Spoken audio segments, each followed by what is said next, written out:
As soon as I see that, there we go. We are live. Welcome back to the Dynasty Happy Hour. I am your host, Tim Keller, and we dumped Tyler this week. So back to take his place is Kelly Appleby. So how you doing, buddy? Doing good. Celebrating that Preds win last night. How you taking that, Timmy? Oh, what 2-1 scoreboard, baby. Yeah, all right. And to fill in Tyler's shoes, we have a guy that was on just a few weeks ago, Doug Eddy of the Trophy Time podcast. How you doing today, Doug? I am doing excellent. Just got back from vacation on Myrtle Beach. So today is the get all the lawn done, get the laundry done. Last day of vacation. Yeah, it's the catch-up day. But other than that, I am doing swell. Well, we're gonna go a little off-road in here. Where'd you stay at, if you don't mind me asking? We stayed at the Baywatch Resort, which was in North Myrtle Beach. Yes, very nice. Very nice. I'm familiar with it. I stay at Barefoot normally when I go down. So cool. Little North Myrtle Beach talk for everybody out there. There we go. Yeah, it was just the end of Black Bike Week. So we caught the very end of that. So that was quite loud and noisy. And then everyone kind of went home. They do Bike Week back to back. So it was a great week. It was nice and quiet. We did the Pirates Voyage show with my son, who's 4 and loves pirates. So he had an absolute blast. We did mini golf because there's no lack of mini golf places down in Myrtle as well. A lot of time on the beach, just a really great family vacation. We stayed with some friends in the Charlotte area on the way down and some friends in Washington, D.C. on the way back to kind of break up the trip. So it worked out great. We saw some people we haven't seen for a while and just had an awesome time. Well, there you go. And by friends, he means he stayed with Cam Newton in Charlotte, and on his way back, he stayed with Jameson Crowder in the D.C. area, everybody. Yeah, that's right. That's the kind of people that Doug rolls with. So yeah, I said I was hanging out with Christian McCaffrey playing some Nintendo Classic. I whooped him on Tecmo Bowl. It was awesome. He ain't got nothing on Bo Jackson. Nope. So we're going to look at some depth charts today. It's early. OTAs just got done. So we're going to look at these post-OTA depth charts, and we're going to talk about who we think is going to be in different positions come week 1. So before we get into that, let's talk about our sponsor. Our sponsor being the Sitter Start app. The Sitter Start app is the premium app for all your Sitter Start questions. It will help you set those winning lineups that we all want to have. It comes down to the last flex spot, and you got 2 guys. Go to the Sitter Start app, plug them both in. They'll run the algorithm, and they'll give you the most probable potential best player to put in that slot to get you a better percentage of wins week in and week out. Use the Sitter Start app, available on Google Play and the Apple iTunes Store. And even though it's the offseason, go download it now. They got the news and notes section. You can keep up to date on all your players, including those free agents in your league, if you want to go make that last-minute scoop. And then once the season starts, they're going to be right there for you. Sitter Start app, check them out. So that being said, guys, before we get into the depth charts, there's a little bit of news and notes out there I wanted to talk about. We had some injuries at these OTAs. We had I think the big one, let's lead off with this. The kind of surprising cut from the Kansas City Chiefs. Jeremy Maclin released by the Kansas City Chiefs. Now, Kelly, I'm going to go to you first. Jeremy Maclin, former Eagle. You're an Eagles fan. You know how Andy Reid works. He can just see this sometimes. He might be a little bit early, a year or 2 early on some of these guys letting him go, but he doesn't miss too often when he lets a guy go. So what do you think of this Jeremy Maclin cut?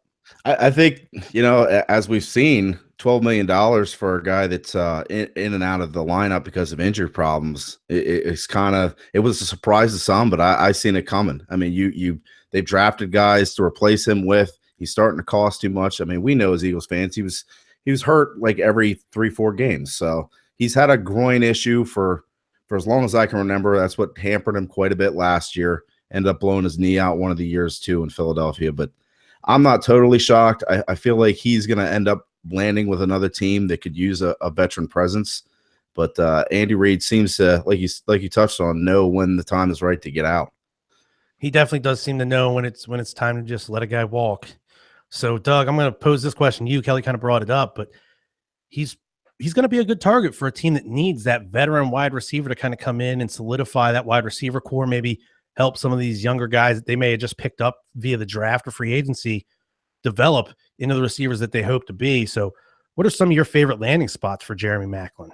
Well, I think when I saw the Jeremy Maclin news, I got it a little bit late because I was busy doing stuff on vacation because, I can't be fantasy football Twitter all the time. But my first inkling was Baltimore would be a great fit. They lost Steve Smith. They've got Perriman, and they've got Wow, I'm already forgetting. Mike Wallace, of course. Yep. So I think that was my first inkling, is Macklin would be a great fit there. It looks like Buffalo, from the news today, which just to make it an official announcement, Sunday, June 4th is the official Tyreek Hill Twitter takeover day. There's been a lot of chatter about Tyreek Hill today. I'm sure we'll get to that later, but I think Buffalo is making a push. It looks like LaShawn McCoy's reached out to him, and Tyrod Taylor supposedly wants his number. And I think he'd be a good fit there because, Zay Jones is naturally a slot receiver at Eastern Carolina. So if you had Sammy Watkins, Macklin across from him, and Zay Jones in the slot, that'd be pretty sexy, I think. I would actually like that fit. That would be very nice, as a matter of fact. And as long as one of those two between Watkins and Macklin could stay healthy, you'd have with Watkins, a true number one, with Macklin, a pseudo number one.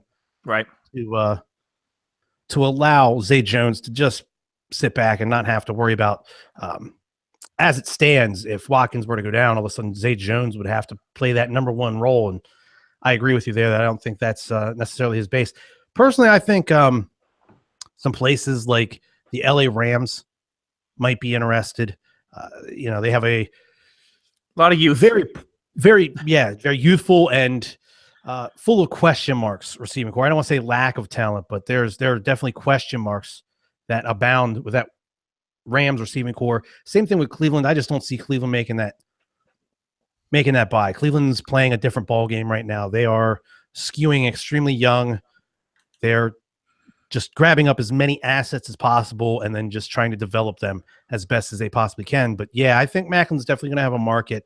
I've heard some Cowboys fans kind of chirping that they'd like to see him go there. What about back to the Eagles, Kelly? You know what? I'm glad you threw that in my lap here, because I looked at the cap numbers for some teams, and right now the Eagles only have $2 million of cap space. They're going to free up, I think, $5 million when they get rid of Ryan Matthews. Maybe then it could be an idea, but I don't see them going out and doing it. I've heard Baltimore as a rumor. Maybe that relationship was there between Harbaugh and Macklin when they both were in the same place. I just don't see that they're another spot that has cap issues. Buffalo, like you guys touched on, they have plenty of cap space. So if they wanted to spend the money on a guy like Macklin, they could. I thought of San Francisco off the top of my head. You basically have Pierre Garçon as a solid guy, and then a lot of unproven talent behind him. What do you guys think about San Francisco? Because they have the most cap space out of any team in the league. I think he would be a good fit there. Obviously, a veteran presence. They have a lot of youth. I mean, they've got Jeremy Curley, Bruce Ellington. I mean, they don't have really that much talent on the outside that most teams do. So I think that he would be a good fit there. And I would like Macklin was actually one of my favorite buy lows in Dynasty this year. So obviously the landing spot is going to be, it's going to be interesting. Yeah. But I think with pairing him up with Brian Hoyer, who everyone hates for some reason, and I don't, I think would actually be really good for Macklin. I think that would be a good fit. The target should be there. Absolutely. Yeah, that'd be a nice security blanket for a type of quarterback that Hoyer is. I agree with you there. Right. See, as a guy that was buying up all kinds of Garçon shares, stay away, Macklin. Stay out of the Bay Area, buddy. I don't want to say no.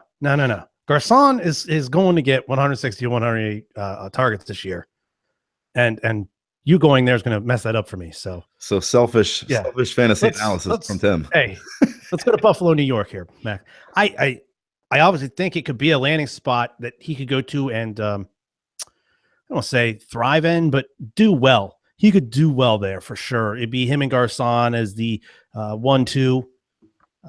You could kind of flip flop them however you want, and then you'd have whichever one of these younger players develops the quickest to play that slot role, and then it would give the rest of them time to start to develop and learn from guys like Garçon and Macklin. And I think that's what this San Francisco team needs. It needs these veterans to come in and teach these young guys how to play in this league. That's for sure. But let's talk about the rest of the Kansas City Chiefs here. What does this do to the Kansas City Chiefs? Doug's already brought up the name Tyreek Hill. So, Doug, we'll go right to Tyreek. He was their leading receiver last year out of the wide receiver core. He's an explosive player. I would consider him boom or bust. If you play in a team with special teams points, obviously that's going to help there. But just from a receiving aspect, what's this do for Tyreek? So I think for Tyreek Hill, I mean, I think this puts him in position to be the team's wide receiver one. I mean, that was pretty much Macklin's spot, and I think Tyreek Hill takes that over. I actually own Tyreek Hill in a few dynasty leagues. I picked him up as a free agent in my home league and extended him for a bunch of years. And I got him in the Ultimate Dynasty Podcasters League very, very cheap, because I think up until, this recent release, there's been a lot of like, is he Cordell Patterson? Is he this or that gadget player? I see Tyreek Hill as a young player that's getting better, and he's only going to get better as he gets the experience. So Matt Harmon released his reception perception, and Tyreek Hill actually graded out very well on the routes run, according to Matt Harmon's observations. And, that's not an end all be all. We've seen that process work and not work. Mm-hmm. But from a talent standpoint, I mean, you get the ball in his hands, and he's electric. He makes guys miss. He's fast. I mean, I guess the only concern would be, because he's a smaller, more diminutive guy, is how can he hold up to a wide receiver one workload? And that would be my biggest question. I don't question the talent. And I think, with him on the field, and they use him all over the place, special teams, he had 12 touchdowns in his rookie year. And, some of that might regress. And even if it goes to 8, I'm still fine with that. So I think Tyreek Hill, his ADP shoots up maybe to a point where people don't want to invest anymore. But if you already own Tyreek Hill, this is the time to strike if you want to sell. There's been, like I said, it's Tyreek Hill Twitter day. So there's been some trades with Tyreek Hill and a second round pick for Des Bryant and things like that. So there's a lot of different range of outcomes for Hill, but I am someone that is actually going to hold him unless I get bowled over with a trade offer, because I believe in the talent. Very good. And Kelly, what about some of the other receiving options here in Casey? What's this do for any of those guys? I mean, it helps your boy Chris Conley there. I feel like Chris Conley helps him out. Yeah, it's like you don't know who that is. Yeah, I really feel like the whole roster here now feels a lot like the late 2009, 2010 Eagles. Tyreek Hill's that Deshaun Jackson, but better kind of player. Chris Conley's going to take that Macklin role. And you got maybe a kid like J.U. Chason is going to be like the new Mr. Third Down, like Jason Avant, catching them passes when you need it. Because I just see him just building the same kind of team that he had before. I think it helps Kelsey out immensely, because these guys are just going to run wild on the outside. And who do you lean on there? Go to your sure-handed tight end. Yeah, as of now, I completely agree with you with the Kelsey thing. As of now, with Alex Smith still being under center, Conley is not a slow guy by any means. He's not a blazer like Tyreek is, but you have two guys that could definitely stretch the outside of the field, which is going to leave those safeties back and make linebackers have to try to cover Kelsey one-on-one over the numbers there and along the seams. And Kelsey should win the vast majority of those battles. So I think it's going to really open up things for Kelsey. Bigger body guys, you already brought up Chesson. Demarcus Robinson would be another guy I'd have some interest in here. Kid they drafted last year. Maybe they got him undrafted. It was late either way, but he didn't see the field, I don't believe, at all last year for the Chiefs. So he's just a guy I'm going to keep my eye on, see if there's any reports coming out, see if there's any, maybe it's just fluff, but I want to be the first one to kind of know about the fluff. So I'm going to keep my eye out for news on him. But Doug, you got anything to wrap us up? Is Albert Wilson the missing guy here on this? He's the forgotten man. Absolutely. I mean, I feel like he gets forgotten. There's a reason he's forgotten, though. Yeah, he doesn't do a lot. Because his name's Albert. It's probably become some of that, and it's also Alex Smith's your quarterback. He's a guy I would keep an eye on. He's probably free in most places, maybe not after this news, but he's a guy I would keep an eye on long term. He could have a bond with Mahomes, being he's closer to the bottom of the depth chart, going forward. Yeah, I'm just not a fan of Albert Wilson personally, but next piece of news I wanted to talk about, Christine Michael. He is now in his, 54th team or something like that. What is it? Cowboys, Redskins, Seattle about 14 times themselves, Green Bay for a cup of coffee. Christine Michael is now an Indianapolis Colts. So, Doug, does it even matter? What does it mean for? It doesn't matter what team he's on. He's terrible. Yeah, that's get him out of here. Give the ball to Marlon Mack and Frank Gore and call it a day. Yeah.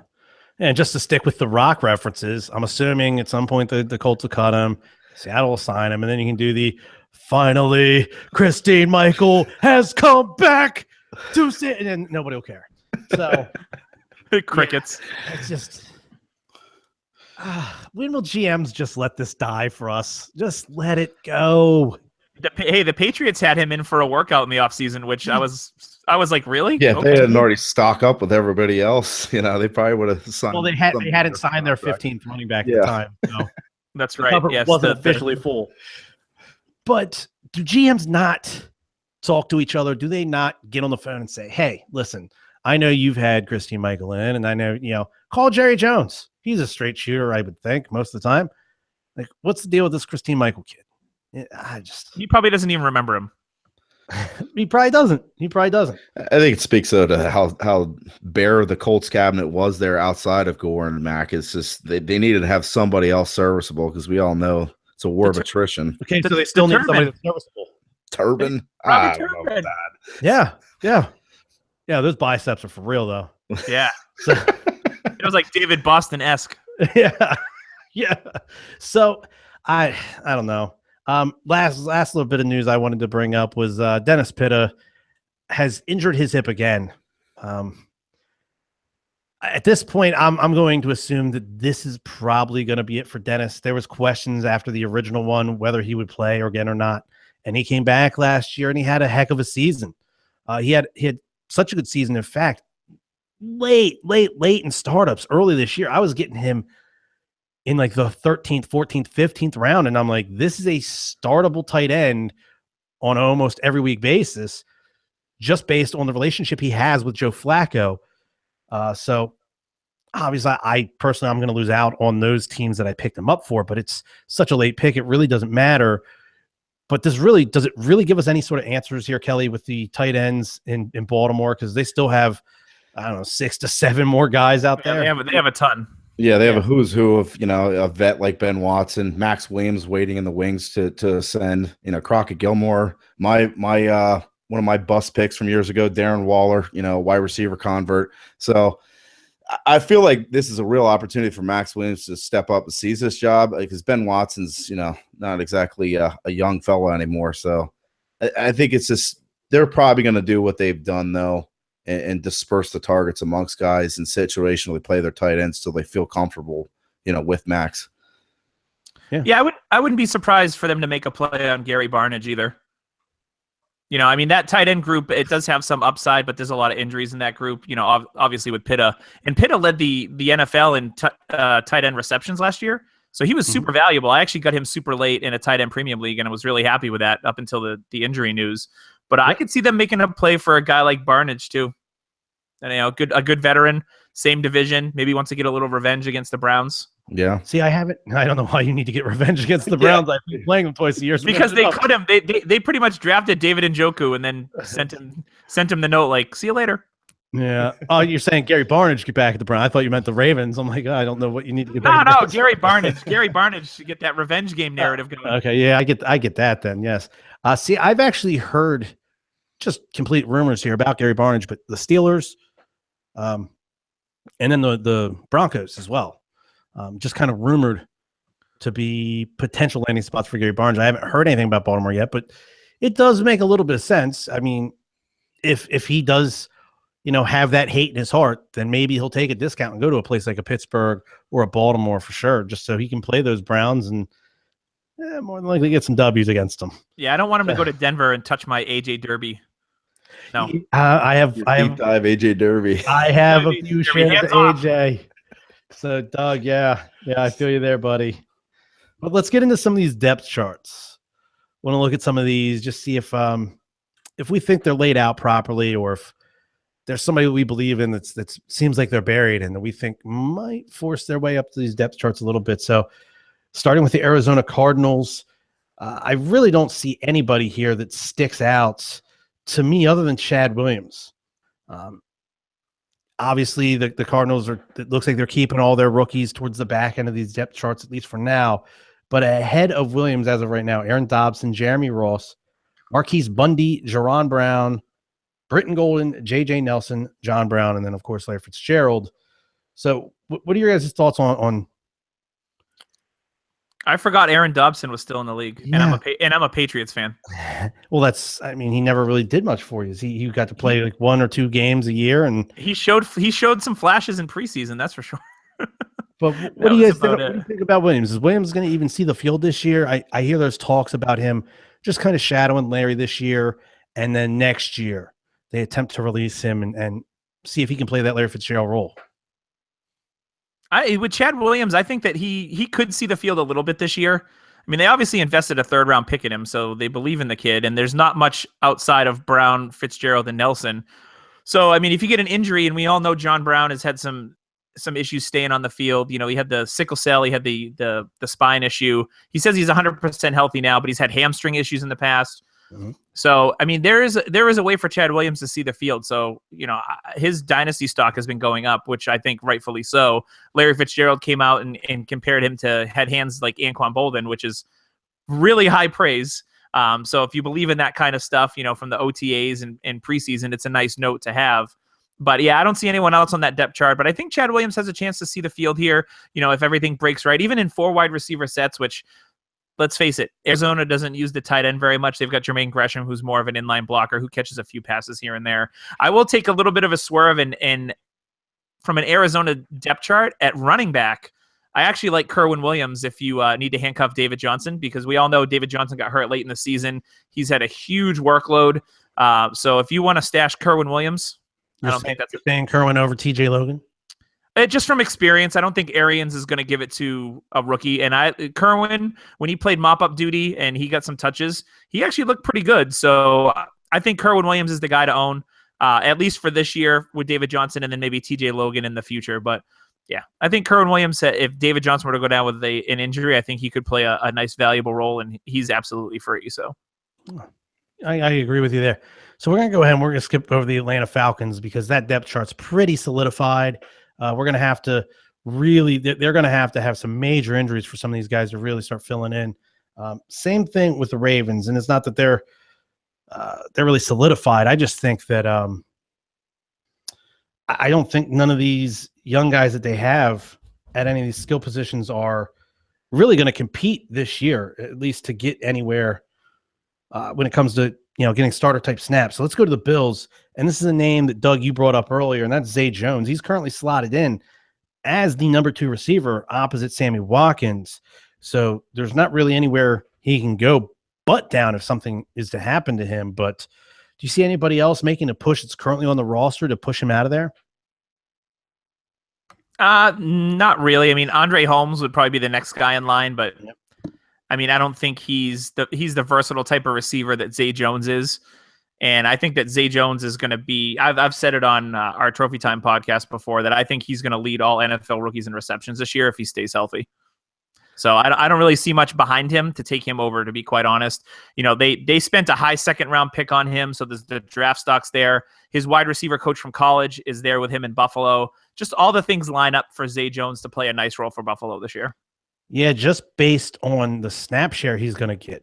He's going to get targets. He's going to make catches because of those targets. So, yeah, at least for this year, just based on if the roster were to stay the same way it is right now, just based on the way this roster looks as of right now, there's nobody to take his spot. He's going to be a starting outside wide receiver for the Buffalo Bills as of right now. So, you know, good for Zay Jones. That's for darn sure there.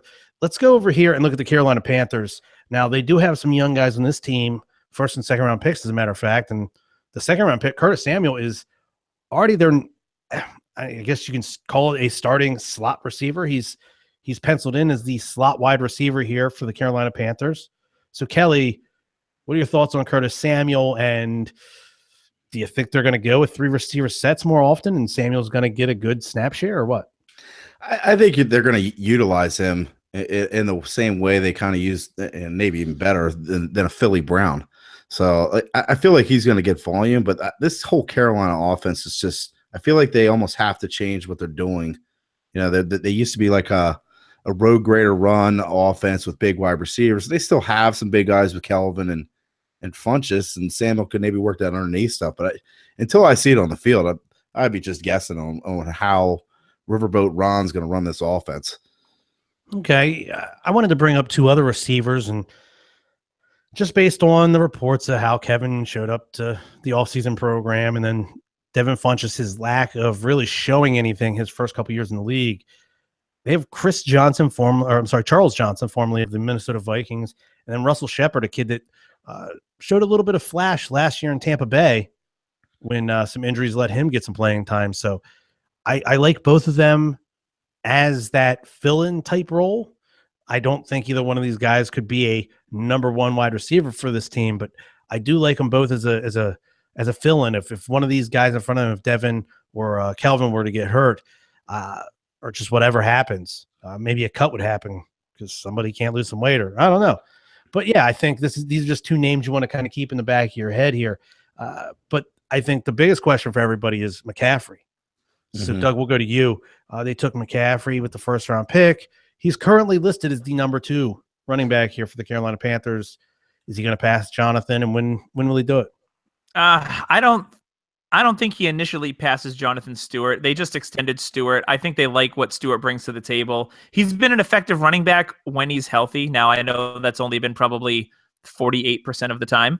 But I think Stewart's going to handle those first 2 down roles, and then McCaffrey will be your standard third down back, at least to start. And they'll use McCaffrey, I think, all over the place. The cool thing with Carolina is, having Samuel and McCaffrey, they have guys that they can line up in the backfield as a slot receiver. They can be really creative with the offense if they choose to. The only thing I'm afraid of is that they don't change their offense that much, and some of these guys' talents go to waste. So I think if McCaffrey ends up taking the job, it'll be because of a Jonathan Stewart injury. I love McCaffrey's talent, but I think that they're committed to Stewart, and I don't think they're going to change their offense like everyone hopes they're going to in the offseason. Yeah, Kelly's a big proponent of that. He likes to look at the coaches and their tendencies, and he brings it up as it's a zebra of a certain stripes. They're not going to change those stripes just because all of a sudden they have a little bit of a different paint scheme going on. That's who they are, and that's who they're going to be. Some of that, in my opinion, is because these GMs will draft a player without, sometimes I feel like, the input of the coach full-heartedly. Like he's going to sign off on it, but like maybe that's not exactly the type of player he wants. But then he has to deal with what he has. So we'll move on to the Chicago Bears, and looking at this wide receiver core, I don't hate any of these guys, but none of these names make me go, oh yeah. Cameron Meredith, Kevin White, Marcus Wheaton, Deontay Thompson, Kendall Wright, Ruben Randall, Daniel Braverman, Josh Bellamy, Victor Cruz, who they just signed, and Titus Davis. So I guess we'll go with the 2 biggest names, that being Kevin White and Cameron Meredith. I think Cameron Meredith showed us he can play in this league. I think the biggest question is Kevin White. So let's just say Kevin White gets injured again. Who's the biggest upside guy behind Kevin White here on this team? In my opinion, it's definitely Cameron Meredith. My only concerns with Meredith this year is they used him in the slot a ton last year. So moving him from the slot to the outside is an interesting wrinkle in the offense. I think he can flourish on the outside.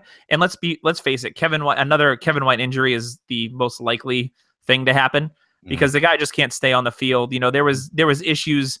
I saw someone talking about like he's trying to get his stride back. Like, okay, that's a lot of major leg injuries if you can't get your stride back and remember how to run. So that I'm not a Kevin White guy. I really never have been. I think the Bears reached for him to draft him in the top 10. He had one big year in college. I'm just not buying into Kevin White, but I am buying Cameron Meredith. And I know that he just had an injury in OTAs. So he's going to miss a lot of the offseason stuff, but I like Cameron Meredith quite a bit. He's got the speed. He's great at high pointing the ball. He's tall. He's got good hands. I think Meredith is going to be the wide receiver 1 in Chicago. Well, Kelly, the Bears obviously went and signed Victor Cruz. They were looking at their depth chart, and I think they had the same reaction I did. They're like, So they went and signed Victor Cruz. Any hope, any potential Victor Cruz does anything here for the Bears? I think the injury he sustained is not something you could come back from and still have any kind of real burst. For me, I like Kendall Wright behind Meredith and I guess Kevin White if he's healthy. I think Kendall Wright has just been underutilized there in Tennessee for a couple of years, and he's a prime candidate for me at around 28 to to maybe be a decent volume guy. The problem is it's Chicago's offense, and I really don't like either of the quarterbacks there. So if you had to make, gun to the head, picking one, I think I'd take Kendall Wright, but it still kind of sucks, I'm still getting. I don't like anybody really on this. I mean, I don't hate them, but there's nothing about any of these guys that I'm like, there's potential there. So you kind of brought it up. Let's talk about these quarterbacks. They went and they paid Mike Glennon. They brought him in. They gave him starter money. You're going to be our guy.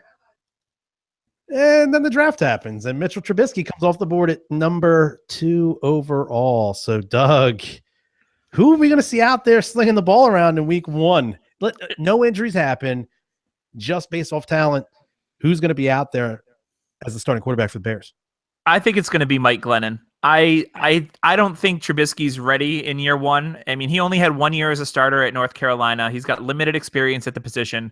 I think that Glennon is the placeholder. He'll get the shot right away. I think the Bears pretty much know that they're not going to win a ton of games this year, and they're going to ride Glennon out. I know they have him signed to the second-year deal isn't too bad, but let's face it, the NFL is very dry at the quarterback position, so he becomes a trade chip if they feel Trubisky's ready in 2018, and they can trade him, I think, pretty easily to another squad. But I do not believe in Mechanic for the long term. I think that he is just a 1-year starter until Trubisky's ready in 2018. That's a He-Man reference, y'all. I like that.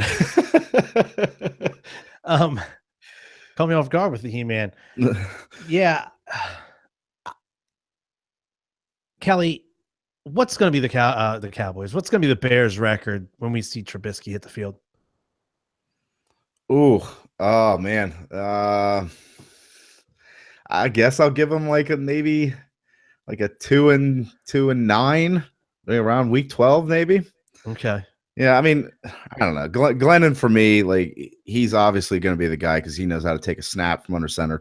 Trubisky just doesn't. When it comes to a spread offense, so for me, I think that the focal point of the Bears offense is turn and give the ball to Jordan Howard, try to hit some stuff to the outside with a somewhat competent Mike Glennon. He's tall enough to not get balls swatted down at the line, but I don't know. I don't feel like this is going to be a great season for the Bears. He's only 5'8", but then his neck's about 1.5 feet long. So then his head sits up way up high. But if his head sat properly on his body and he had a regular human neck, yes, he would be about 5'10", 5'11" at most, I would think. I'm sorry, Mike. Sorry. No, I'm not. Let's move on to the Cincinnati Bengals here. And this receiver core is interesting to me. Obviously, you have the alpha dog in AJ Green.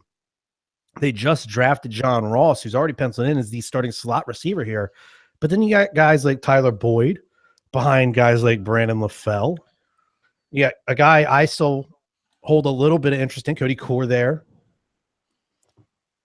What's to make of this wide receiver core in Cincinnati? Obviously, AJ Green is not the healthiest of NFL players. So, Kelly, if something were to happen to one of these guys, who they're behind these starters, Brandon LaFell, AJ Green, and John Ross? I mean, obviously it's Tyler Boyd. He has great hands. He's a good route runner. I'm not a huge Cody Core believer. I just think he's just too big for the position. He's too much of a tweener. I like Josh Malone. He's an intriguing rookie prospect there too for them. He had a good touchdown catching ability. So there's a guy that I feel like could ascend, maybe even take a guy like LaFell's spot, because LaFell is not a guy that really has ever wowed me when it comes to production on the football field. Yeah, I agree with that. I think that Brandon LaFell lukewarm take could be a cut before the season starts, because Josh Malone, Cody Core could be backups on that outside. I mean, you spent a top 10 pick on John Ross. He's not going to play in the slot, I don't think, because they just drafted Tyler Boyd. So I wouldn't be surprised to see AJ Green, John Ross across from him, Boyd out of the slot, and then you have backups of Core and Malone are going to back up the outside guys. I think that's probably realistic to happen. LaFell, I mean, he's a veteran. He can be reliable in certain situations. I mean, he spent a couple years here in New England, and he had one good year, but he's not. I don't know. He's just a guy. He's a veteran that knows the system really well. And I know those guys do have some value, but I think when you spend that kind of draft stock on John Ross, I think LaFell's days could be numbered. coming into the season. I have to agree with you. Now, again, the Bengals took a big name running back, Mr. Joe Mixon. The depth chart I'm looking at, he's currently listed as number 3. I think this just might be the coaches just making the young man earn it a little bit here. Make us put your name up there above this guy. But Giovanni Bernard is going to be coming back from that the knee injury at some point this season. Might be later in the season.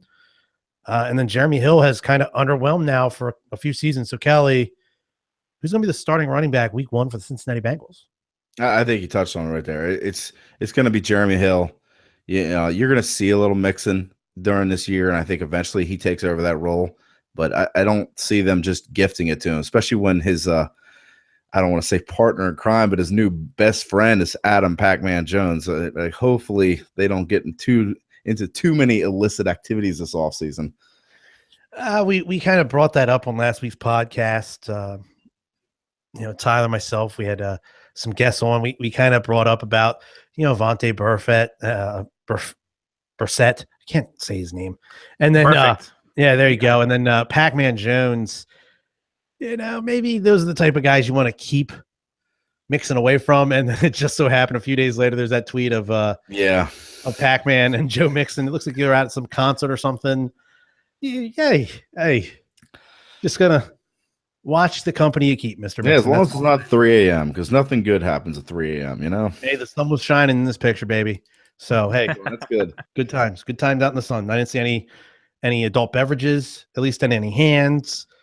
It could have been a folk concert or something. Maybe they're just out enjoying some good folk music. They're out there like Riley Cooper, huh? But let's move on to the Cleveland Browns. We'll start at their receiving core. Kenny Britt, Corey Coleman slotted in to be the starters here. You got guys like Ricardo Lewis, Rashad Higgins behind them. I like both of those guys. Jordan Payton, Mario Alford. Anybody there behind, I'd say the Higgins and Lewis guys. And I'll throw it to you here, Doug. Out of this group, who do you like the most?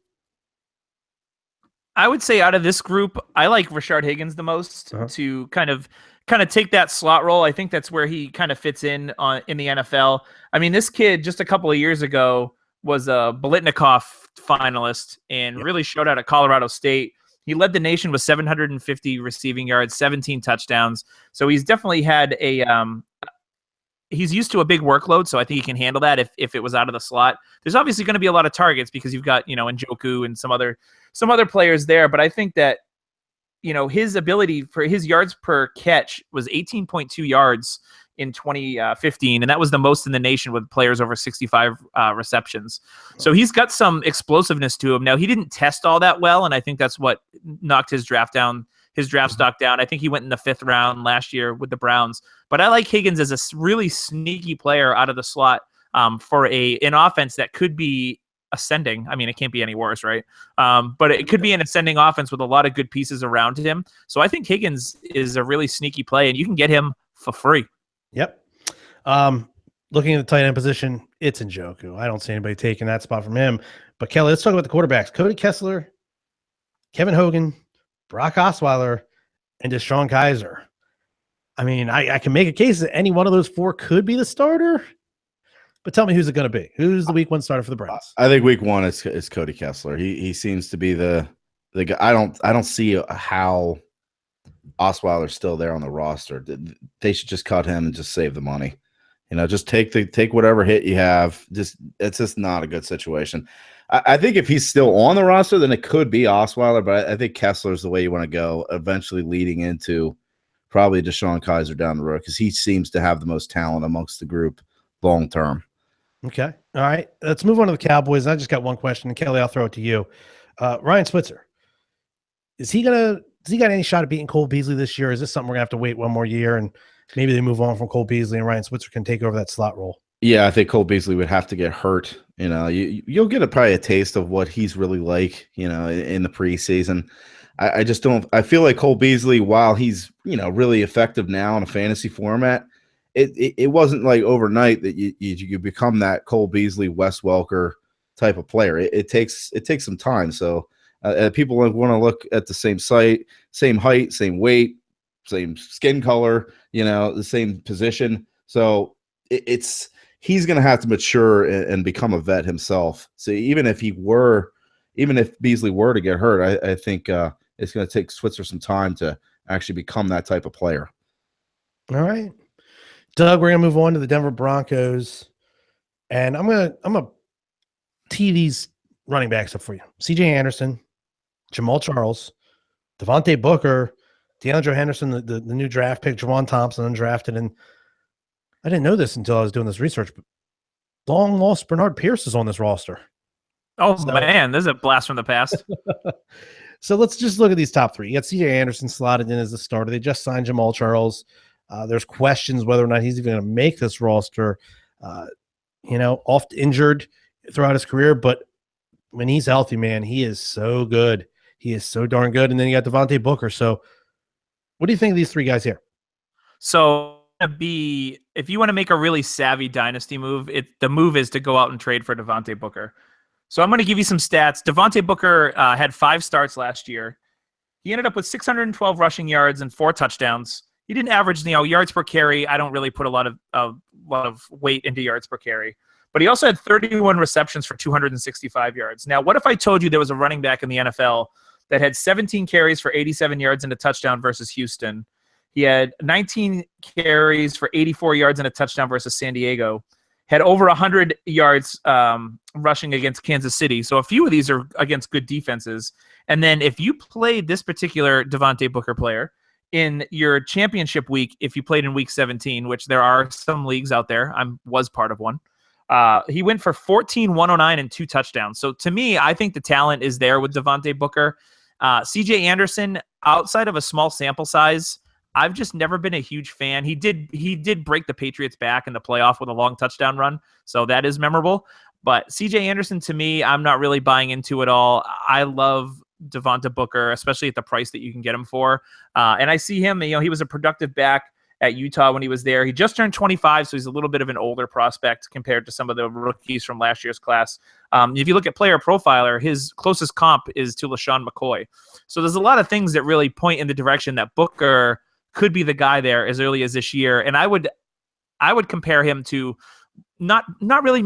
I would compare him a little bit to what happened to Melvin Gordon in 2015. He had no touchdowns. Everyone was off of him. And then he has a great year last year. I think Devontae Booker could be that guy that people forget about that ends up having a top 15 running back year potentially this season. Yeah, we discussed a little bit before the show, and I'm pretty much right there with you. I think he's a guy that you can get for a very discounted rate right now compared to what he was going for last year at this time. And he's got that potential. That's for sure. Just some quick hitters from the wide receiver group. Keep an eye on Carlos Henderson. Currently, he's got Benny Fowler and Cody Latimer in front of him to be the backups to Thomas and Sanders there. But I think he could easily find himself in the slot role there. Kelly, I wanted to ask you, Trevor Siemian or Paxton Lynch, who's going to be the starting quarterback for this team? The safe play for me, I think I would go Trevor Siemian, but I don't know. I'm the wrong person to ask about this. I drafted Lynch last year with like a mid-second round pick, so I'm definitely rooting for Paxton Lynch to see the field. I think he's more of the he brings more skill to the position. It's just how has he done this offseason to progress with not looking so awkward. He's such a big kid, like 6'6", so it's going to take him some time to look fluid at that position. So it's really going to be the coach's decision. I'm hoping it's Paxton Lynch, though, to be honest. I said this last season, and it seems like it's going the same way this year so far. It's going to who gives the offense or the defense the best chance to win this team games, because Trevor Siemian's going out there. He's playing captain check down. He's playing it safe. Lynch is going out there. All he wants to do is throw it deep, and he'll throw a pick, and credit to him, he don't care. He'll go out the very next snap, practice snap that is, and he'll thread it between double coverage. The kid's got great arm talent. These are reports I'm hearing from, Broncos camp and OTAs and things. The kid's got the arm talent. The accuracy is still an issue, but man, he is just willing to rifle it in there. That's for sure. So, I think until he learns to maybe dial that back a bit, I think that Siemian's going to be your guy here. Just another guy to keep your eye on. Jake Butt, tight end here. The Broncos took him a little bit later in the draft. That tight end group isn't the strongest tight end group in the league. So I don't think he's a year one type guy, but it could be a short porch before he does start seeing the field. That's for sure. So let's go over here to the Detroit Lions. Just kind of real quick, Kenny Golladay is a guy that I'm hearing a lot about. A lot of people really like him. But let's talk about this running back core. Amir Abdullah, Theo Riddick, Zach Zenner. Doug, make sense of this for me. Don't forget about Dwayne Washington. Dwayne Washington as well, yes. Yes, sir. From a pure talent standpoint, Amir Abdullah should be the lead back there. But, I mean, I think you can't forget about Theo Riddick. When he was healthy last year, he was a top 10 PPR running back. And I think a lot of people forget that he was very productive when he was on the field. So I think between Abdullah and Riddick, you've got a nice 1-2 punch. I think Zach Zenner is your goal line back, the stereotypical big guy is your goal line back. And Dwayne Washington would really only have an opportunity if there was injuries, which definitely could happen because Abdullah and Riddick have missed some time. So, yeah, I think that if everyone were to stay healthy, I think Abdullah could have a breakout year this year. I'm not really buying into Abdullah. I think his price is still a little high for my liking in Dynasty. But I see where, the talent is there. It's just, a matter of if he can make the best of it. Now, let's not forget, they did just sign Matt Asiata. Asiago cheese. Anybody? No. Well, maybe he'll probably be a camp cut. Yeah, I would expect that. That's for sure. So let's go down here. Let's look at the Packers. Kelly, I know you were buying up pieces of this Packers backfield in rookie drafts. So yeah, you raised my price on the last player available there in the happy hour. So we got Ty Montgomery penciled in as the starter right now, but then you have Jamal Williams, Aaron Jones, Devontae Mays, Khalif Phillips, and William Stanback. I don't know those last two names, honestly, but Devontae Mays I've heard. Aaron Jones is a guy I was liking coming into the whole combine process. Jamal Williams has just, his stock has gone up and up and up. And then Ty Montgomery. So make sense of this running back group for me. I still think it's Ty Montgomery's job to start the year. Sounds like from reports I've heard, he's trying to add a little weight too. I haven't heard of the number change yet. I would feel a lot better if that number was a realistic running back number this year. Not a Jamal Williams fan. I feel like Aaron Jones is the long-term play at running back here for Green Bay. Okay.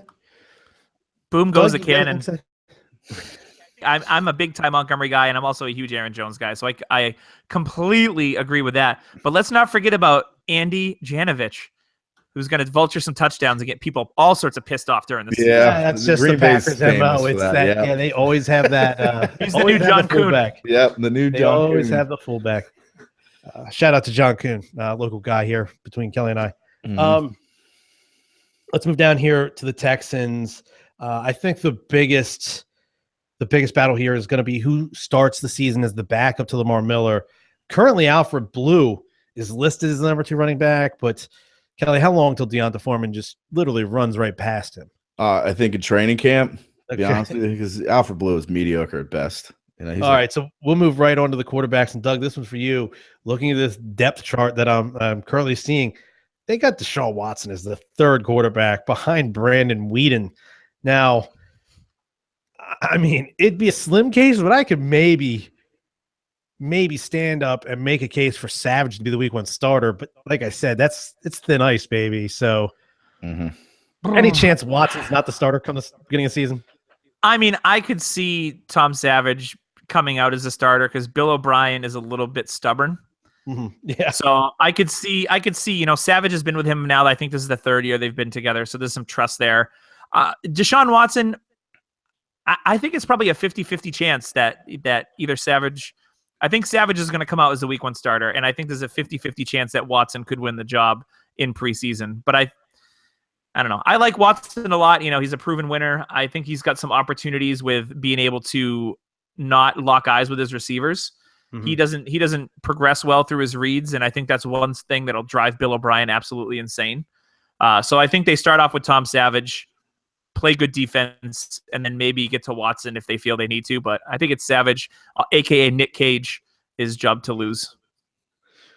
All right, let's go down here to the Colts and Phil Dorsett. He's just not shown anything to make people think that he's going to be a solid wide receiver in this league. So, Doug, I think you got a name for us that maybe people want to just hold on to here. Yeah, absolutely. So I've been a Kamar Aiken flag plant person for a while.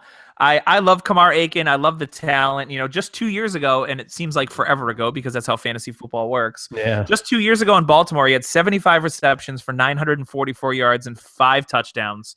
He's 6'2", 215 pounds. He just turned 28 years old, so he's pretty much in his physical prime. Which is pretty awesome. The thing that scares me off of Dorsett is he's not a Chris Ballard guy.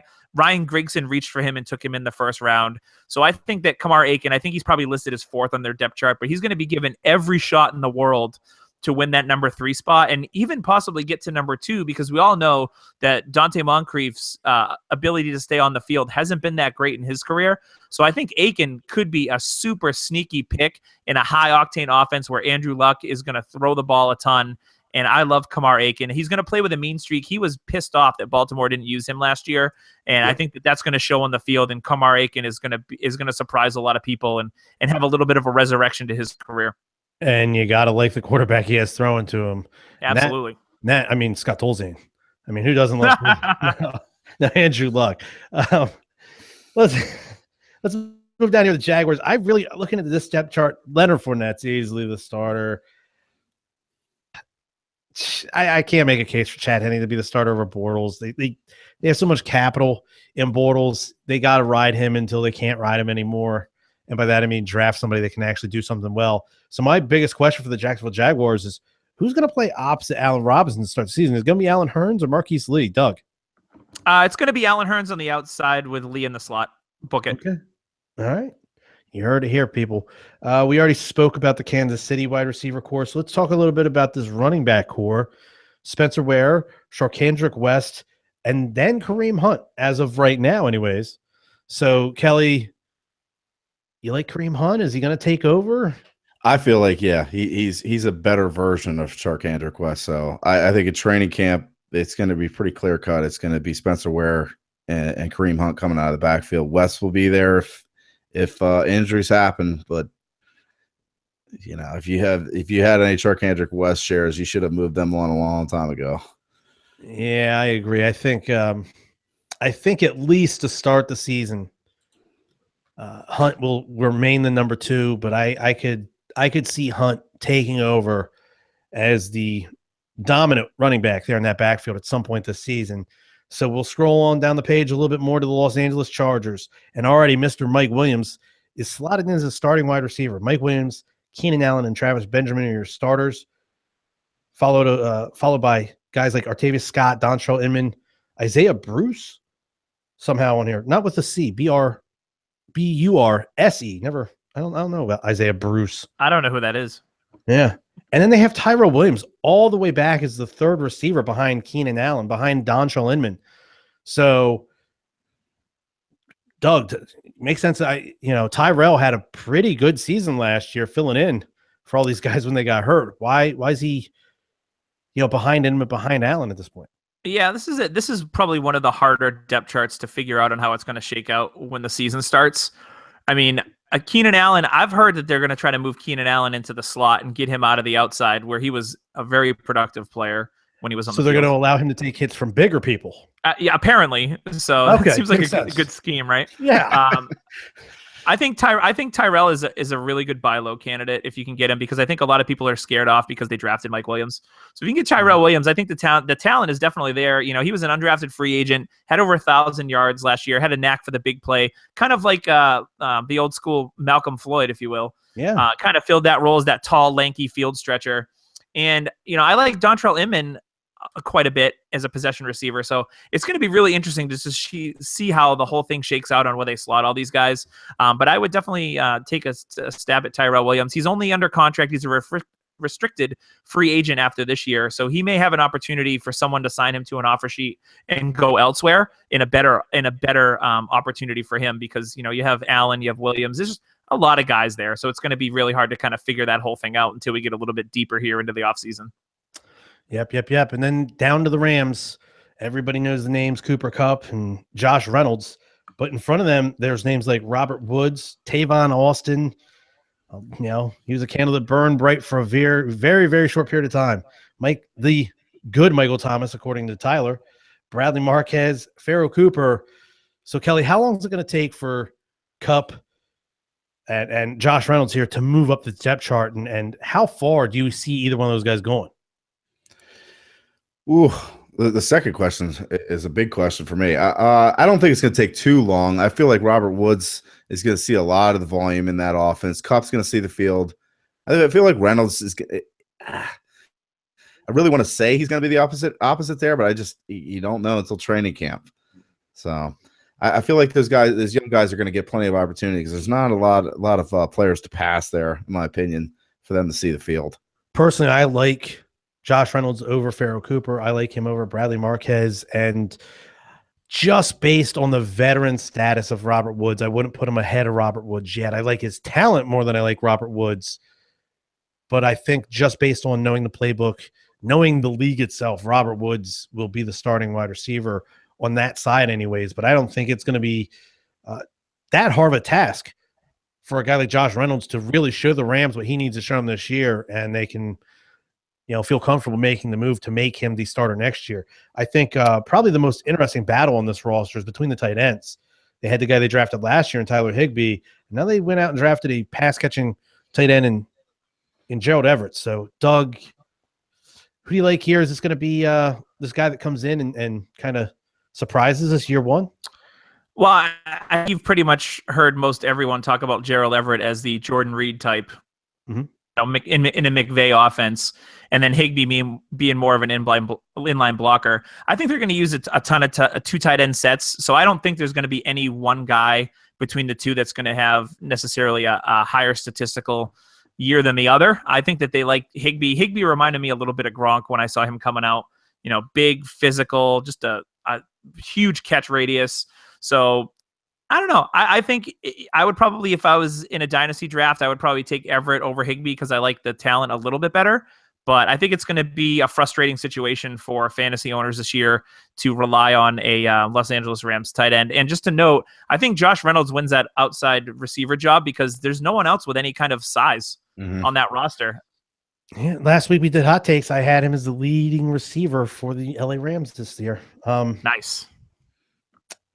Looking at the Miami Dolphins, I think the starting core, it's not, it's nothing great, but Devontae Parker, Kenny Stills, and Jarvis Landry are pretty solidified in those roles. You look behind them, they got Jakeem Grant, Rashawn Scott, and Leonte Carroo. I don't think any three of those guys are any sort of threat to those three starters, assuming everybody stays healthy. They did nothing to try to threaten Jay Ajayi's job.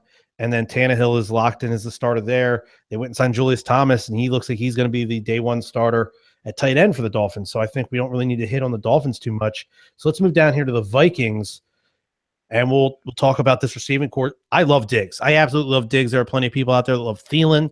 I'm not nearly as high on Thielen as some other people are. But there's somebody in this receiving core, Doug, that you wanted to discuss.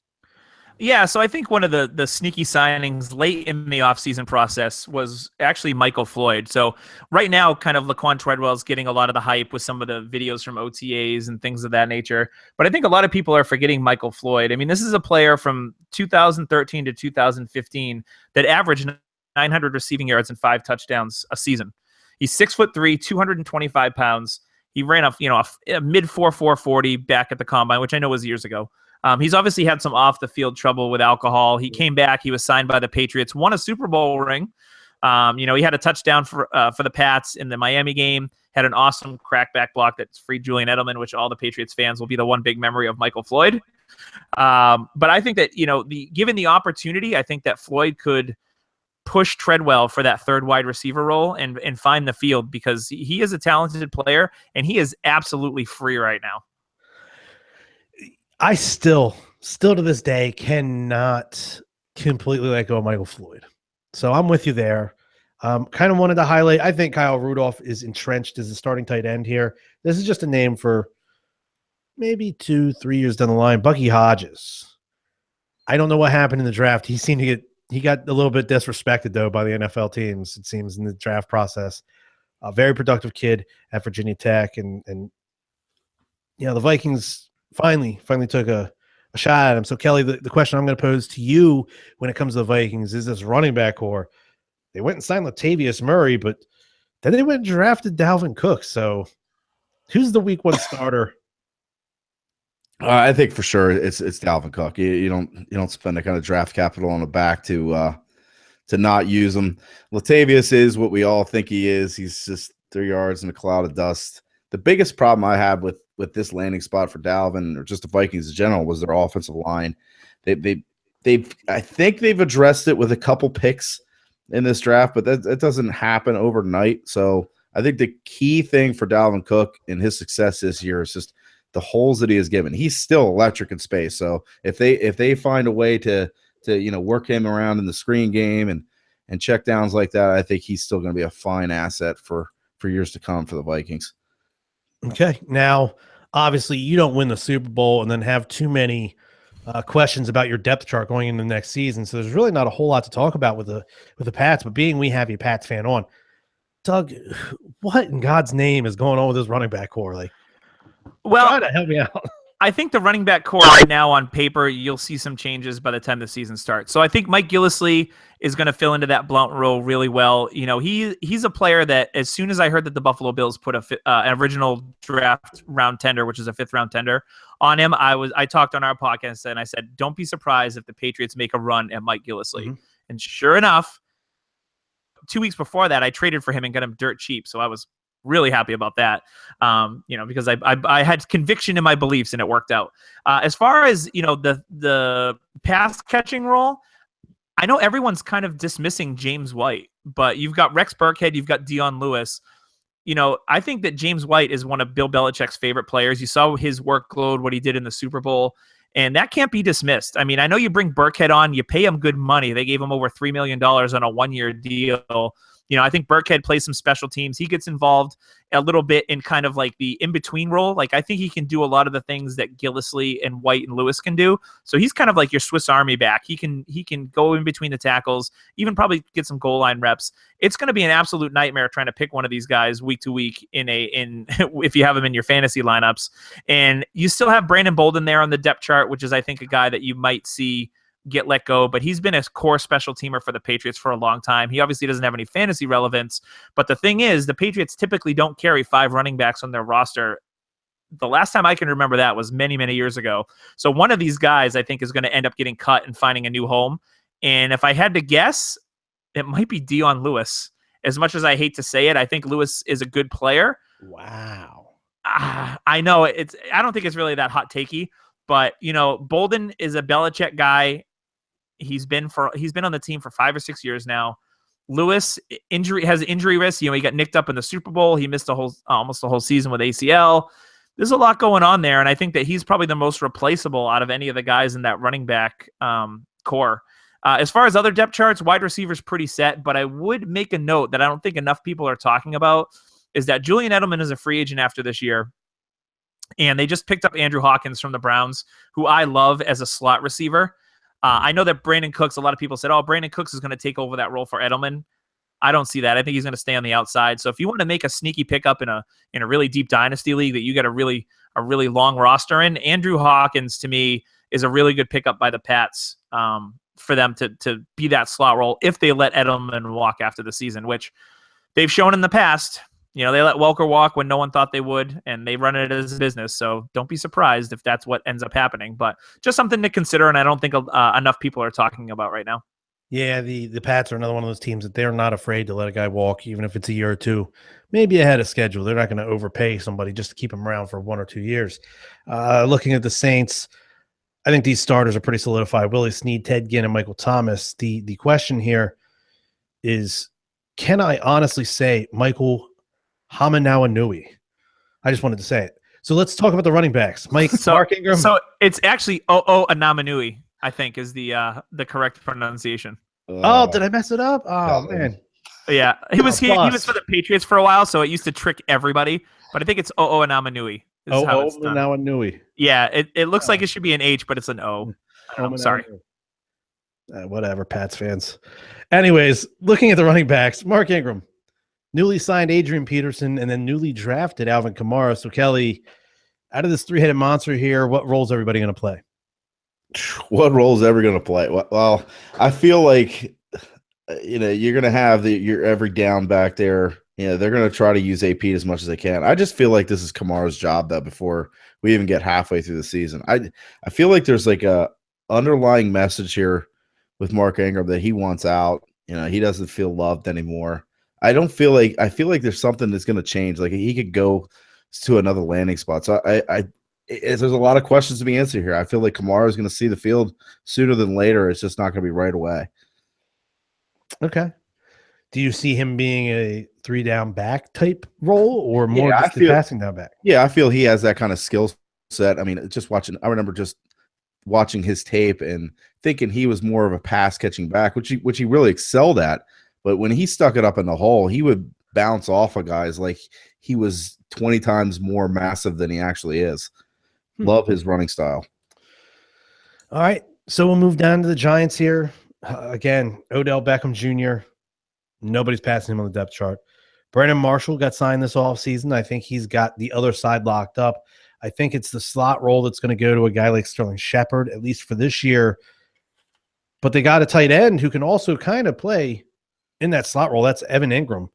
He's currently listed as the starting tight end, but not known as a blocker whatsoever. So, Doug, is Evan Ingram going to honestly be an inline tight end for the Giants? No, he's not. I don't think he's going to make that leap in year one. He never blocked at Ole Miss. It takes a long time for tight ends typically to learn the whole process of the nuances of blocking in line. So for me, that gives Will Tye some sneaky value. And I've always been, there's an inside joke in one of my home leagues that I'm a huge Will Tye fan, and I actually like Will Tye.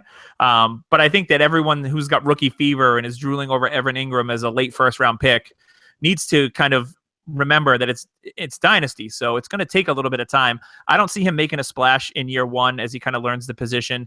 And I think the tight end position, I think Will Tye outscores Evan Ingram in year one. There we go. Boom. Wow. Boom. Here, you two can get it on now. Listen. I was just about to say, Doug, I think you and I, if we shared a fantasy team, the roster we would assemble, we would both be so happy. Just the before we went live, the discussion we had with some of these players, just the things you're saying. Oh man, Doug, I'm telling you, you and I have the same mind when it comes to a lot of these players. So we'll move over to the other New York team there, that being the Jets. Kelly, I mean, Chad Hansen or Darius Stewart. I mean, they got Eric Decker. They got Quincy Enunwa. Yes, for now, I think. Yeah, I think that's a cut candidate. Yeah. So who's moving up the depth chart then? Let's say they cut Decker. Who takes that spot? Is it Robbie Anderson? Quentin Patton? Wasn't Robbie Anderson just picked up for something too? Like, wasn't he one of the guys that it was just like did he even do issues? I think it's a Noonwell, like no doubt will be the one in that situation, and then it's like who's gonna step up in training camp amongst the rest of these guys? Stewart. Yeah, I mean maybe him, but like I have no clue. I'm not excited about the Jets. That's why I'm really just drawing the blanks anyway. Because if you think Josh McCown is going to be a source of fantasy love, I don't know, dude. That's a stretch.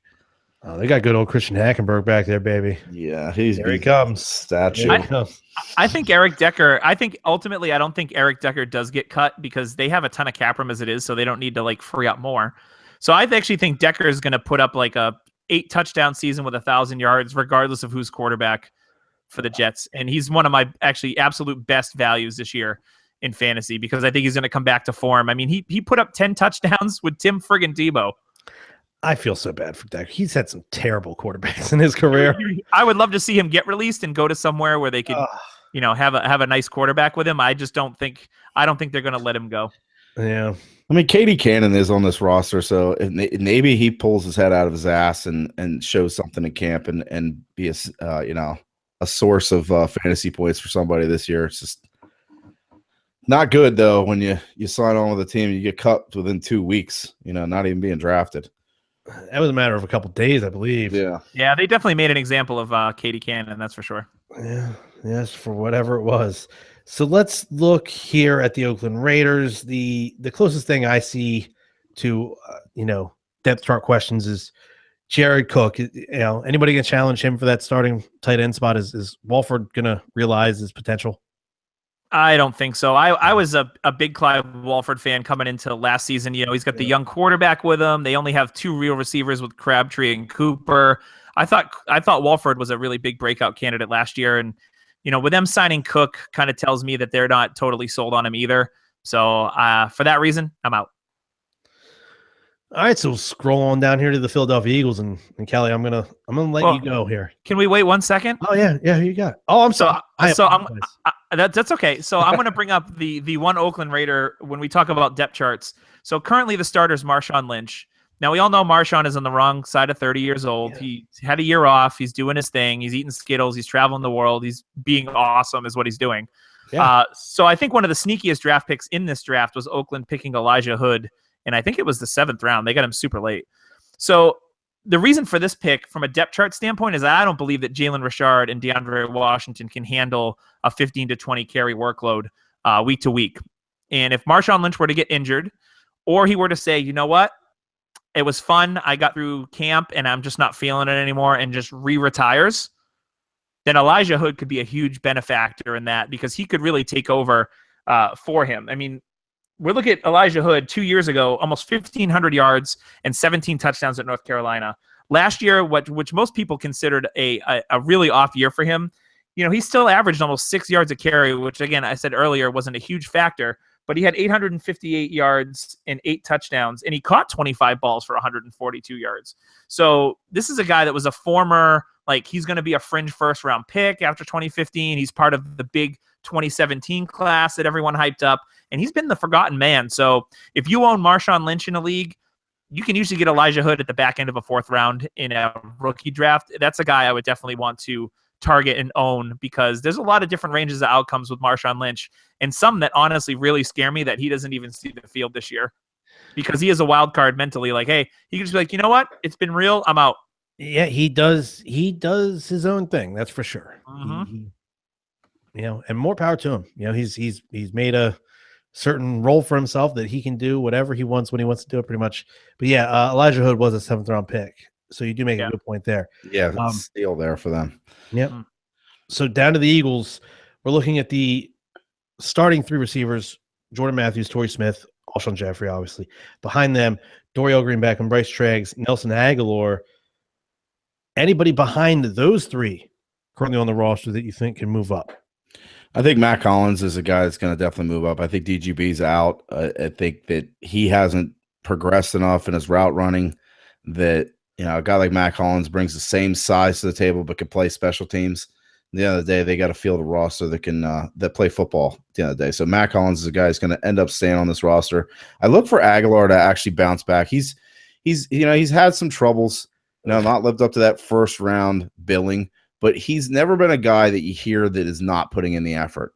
So he's not going to get a ton of volume, but if he keeps putting in the work, an injury happens, something happens to Torrey Smith or Jordan Matthews, he's going to be a guy that could fill in a role. I wouldn't pay a lot for him, but I like what I hear about Aguilar. I guess. I've been burnt by Aguilar. I picked him up in his rookie year and just. But Doug, this running back core, I mean, do you like anybody? Ryan Matthews, LeGarrette Blount, Darren Sproles, Pumphrey? I mean, it's got to be Blount, right? Yeah, I think if you're in win now mode in your dynasty team, I think LeGarrette Blount is a pretty solid pickup. They get into the red zone quite a bit. Philadelphia does. So I think that Blount, there's no reason he shouldn't be able to put up a 10 touchdown season and anywhere between 800 and 1,000 yards. It looks like they're going to finally release Ryan Matthews at some point, who I actually still like. When Ryan Matthews is on the field, I like his ability.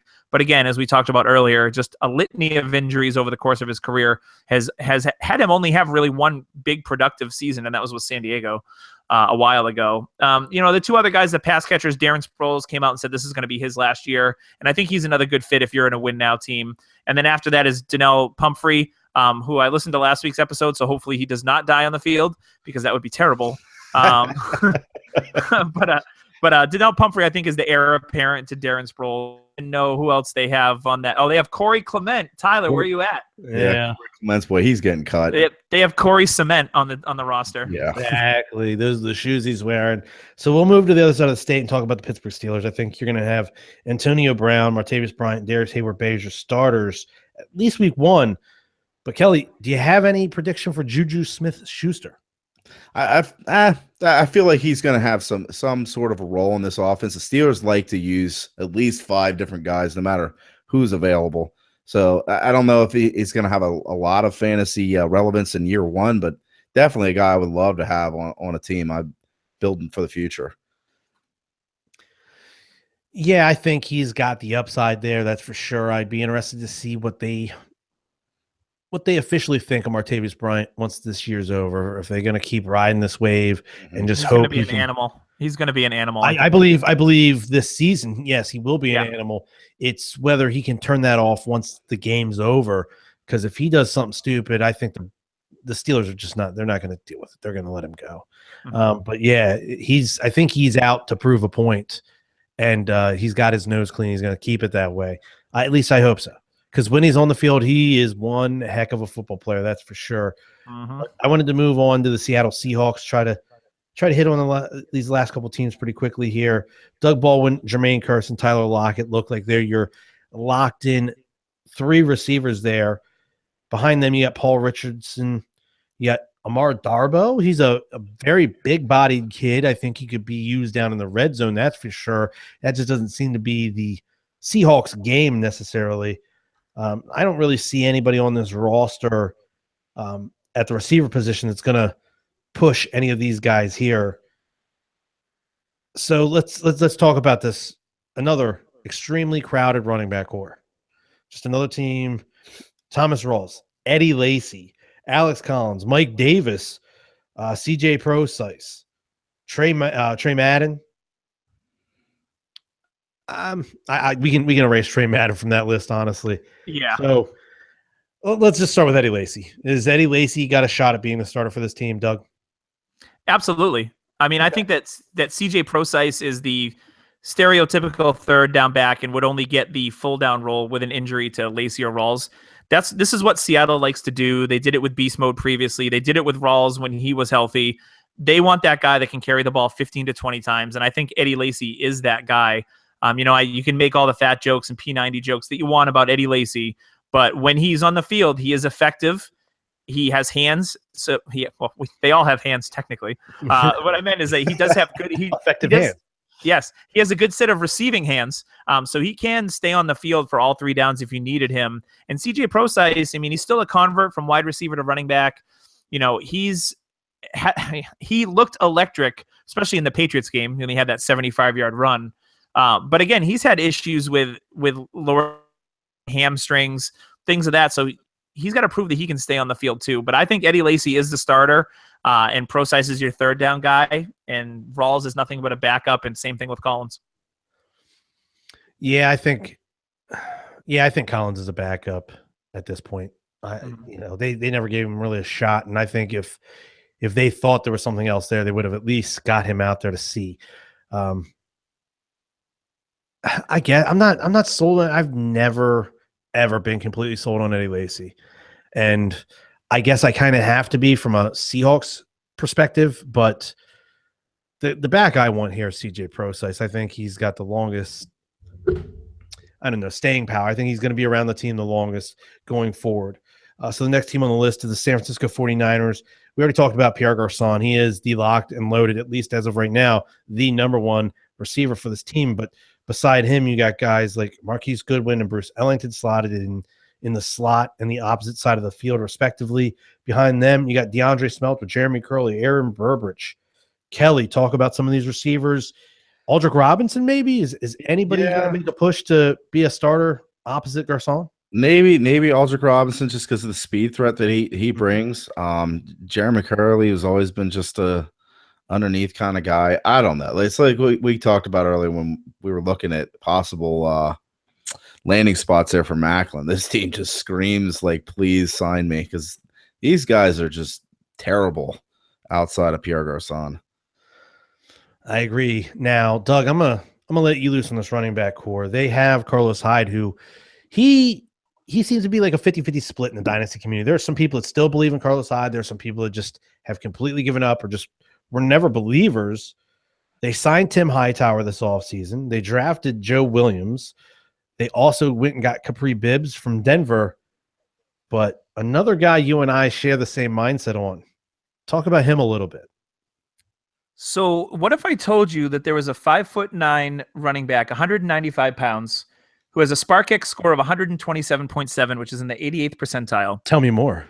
He had a 42-inch vertical, which would have been number 1 at the combine if he was invited. He ran a 4.3840 at his pro day. He had 23 reps of 225 pounds, which would have been number 3 if he was invited to the combine. Had a 142-inch broad jump. And all of this, his workout was on a rain-soaked field. And he still ran a 6.85 3-cone drill. So is anybody interested in that kind of athleticism out there? Anybody? I'm feeling all tingly. And not to mention that. So let's talk a little bit about his college. 15, he was a Doak Walker finalist for the best running back in the nation. He had 1,500 yards rushing, 17 touchdowns.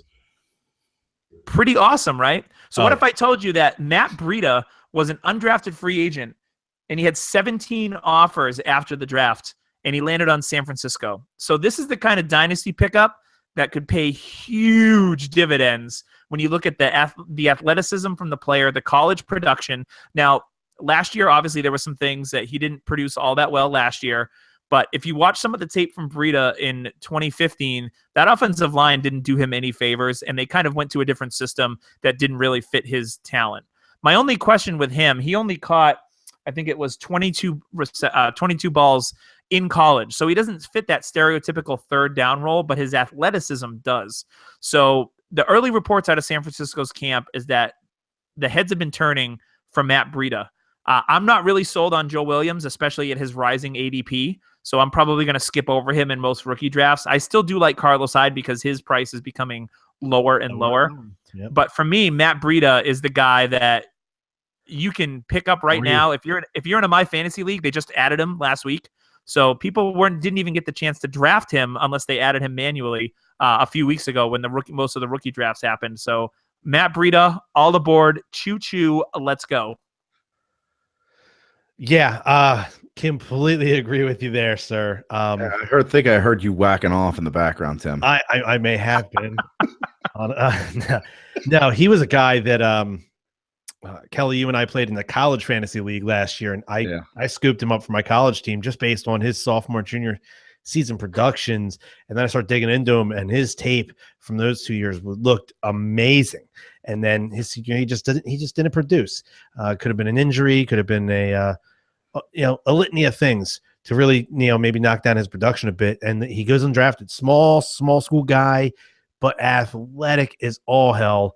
And it seems like the Niners are starting to realize exactly what they got for next to free, being he is an undrafted free agent. So I'm going to give you a funny story too. So if you go to Google Matt Breida, it's Breida. Yes, sir. Google says, "Did you mean Matt Brenda?" Google.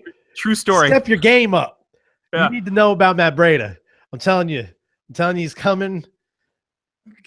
49ers fans, you guys got yourself a good football player here, Matt Breida. I'm telling you, he may never be an all-pro.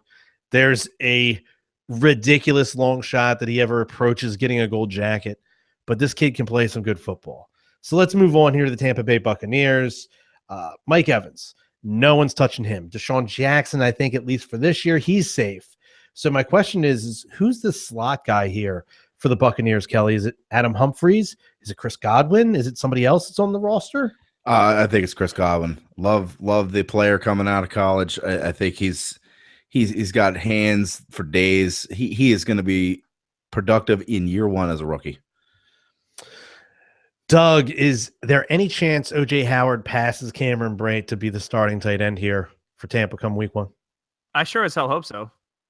I mean, O.J. Howard, I think he's the best physical specimen in this draft. And I love David Njoku, but OJ Howard is a complete tight end. So to me, the guy that's going to be on the field for all 3 downs is going to be OJ Howard. Cameron Brate had a nice season last year because they had, they obviously released Austin Seferian-Jenkins. They didn't really have much on the depth chart behind him. So Brate, he had a nice little year. He led the NFL in touchdown receptions with 8.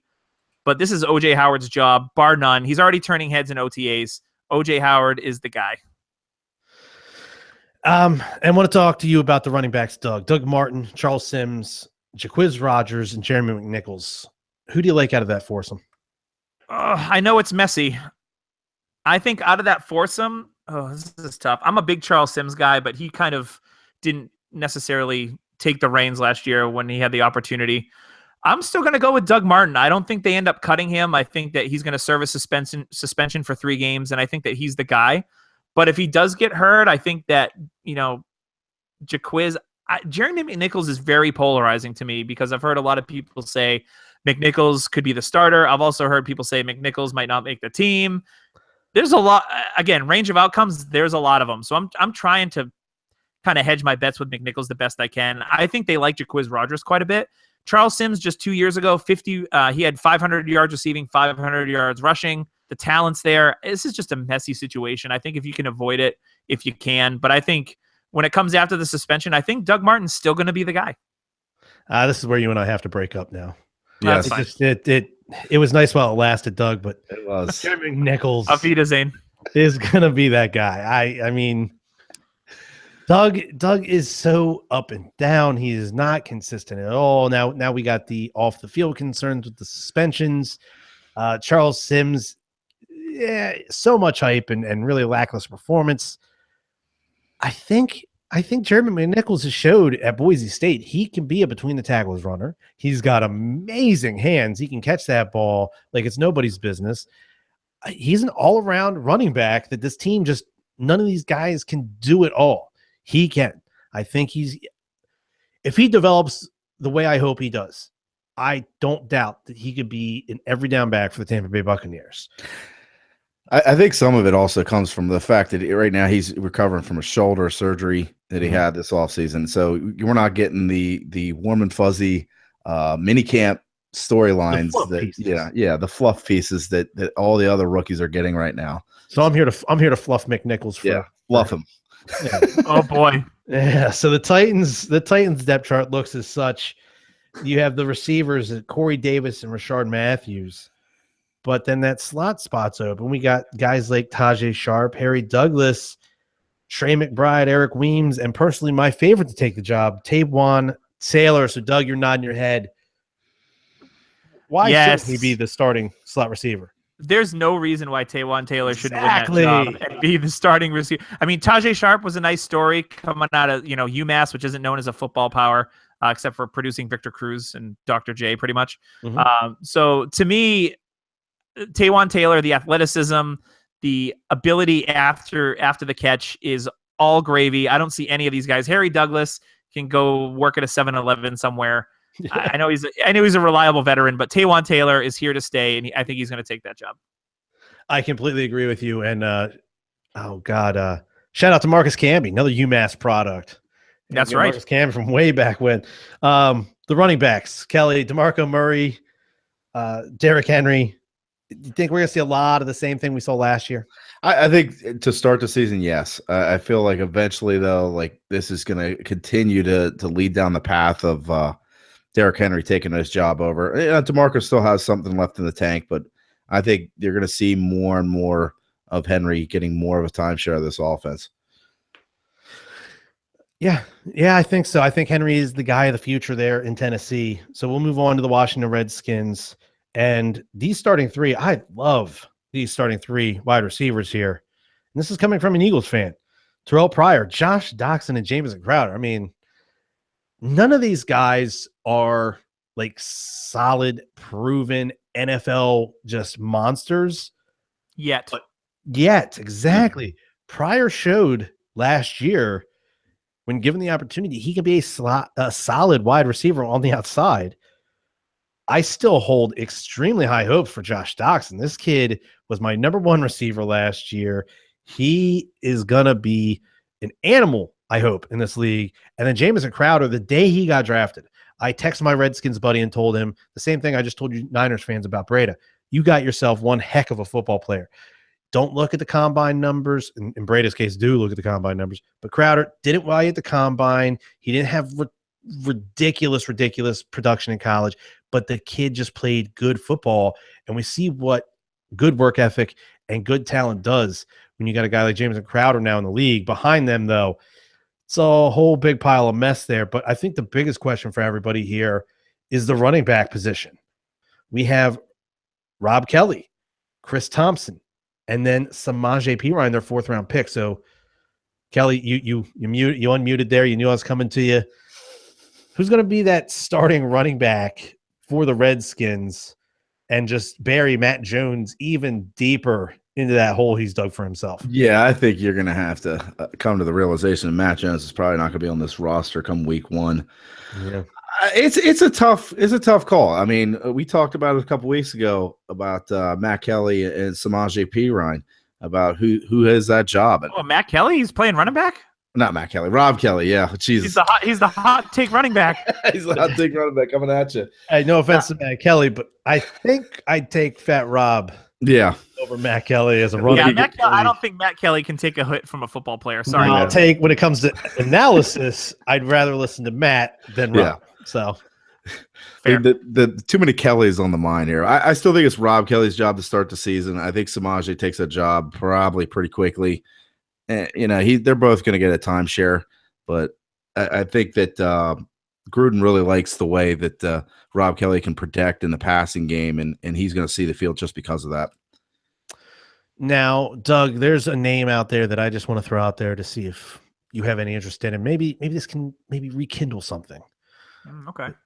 Keith Marshall? I was going to say, is it Malcolm Kelly? Time machine. Sorry. Yeah. Keith Marshall.